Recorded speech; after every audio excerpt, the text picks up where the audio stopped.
Dear Reg, we love and we miss you, and your work and your love and your friendship and your humor will always be with us.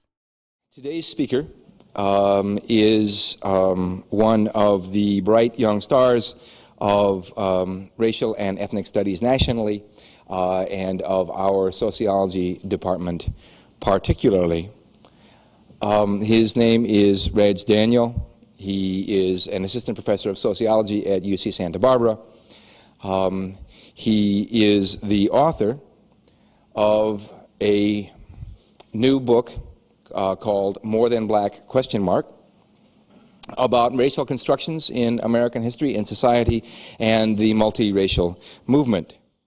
Reg is one of the brightest people I have ever met and one of the most genuine friends. He is also the co-editor of a book called Racial Thinking in the United States, Uncompleted Independence. He is extraordinarily prolific. He is a tremendous teacher, and he is my friend, Reg Daniel.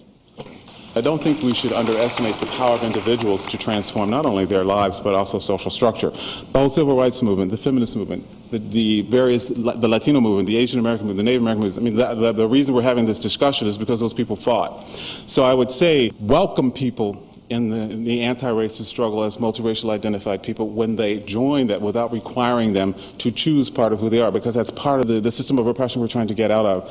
So the people don't have to be either or, but can be both neither or both and. But to get there is not going to take place by just people saying, oh, I'm multiracial. That's not it. This has to be really a rigorous struggle, and that the educational system is really one of the most important tools for doing this. If you teach students to think subversively about accepting information, critiquing things that they hear, and also operating in non-dichotomous, that is either or ways, as well as non-hierarchical, the impact can be significant. You were an amazing listener. Even when you didn't agree. And no one has a better laugh than you. I thought, you know, I have a feeling people are going to think I'm going to have them stand up and hold hands and sing Kumbaya in the beginning and then close with We Are the World or something like that. And you were a champion for storytellers everywhere.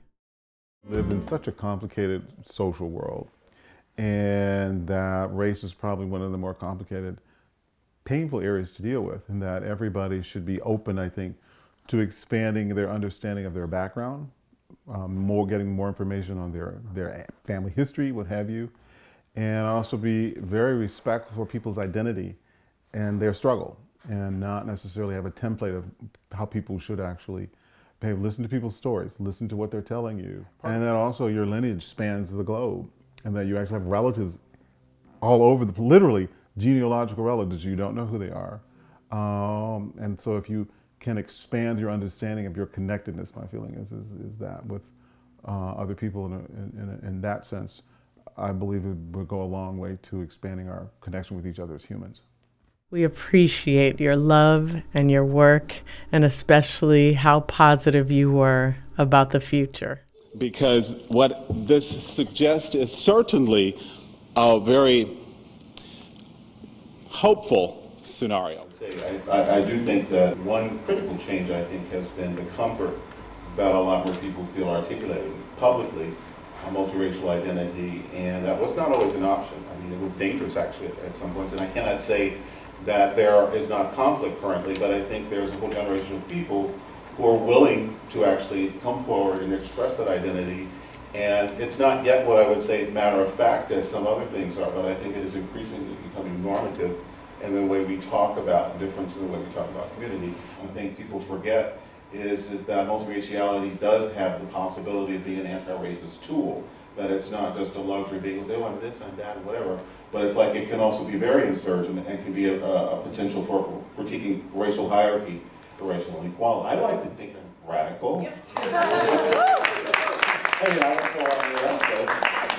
My classes are all about engaging students in looking at racial inequality of all kinds, and also seeing the kinds of connections they have with each other that have been obscured by racism, questioning their own identities and their relationship with other people. So I think anybody who's involved in the multiracial movement who really thinks carefully about it is they are involved with the issue of discussing about increased equality, not only for multiracial identified people and interracial families, but making the United States actually become the country that said it has been for about the last 200 years. I had a dream, so to speak, and in this dream, I was this black and white octopus. Right down the middle, it was half black and half white.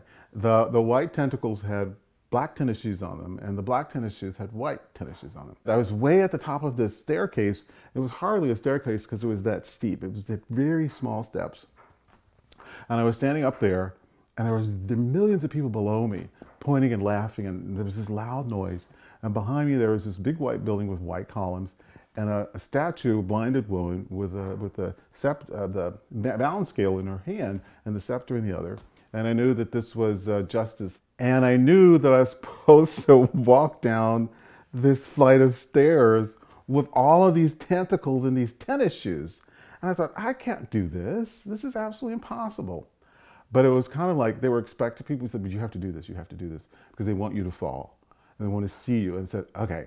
So I started going down the stairs, and the tentacles started going all over the place. They got intertwined. And I thought, I'm going to fall any minute. I just know I'm going to fall. What's going to happen to me? And before I knew it, I was almost at the very bottom, and I thought, I'm not going to make it. And all the tentacles went forward, landed on the ground, and I was on my own feet. And there was dead silence. And I woke up from that. It's kind of like, I wonder what that means. It was kind of like, I don't think I need to break this down. It was very clear to me, the symbology of what was taking place. Rest in peace and power, dear Reg.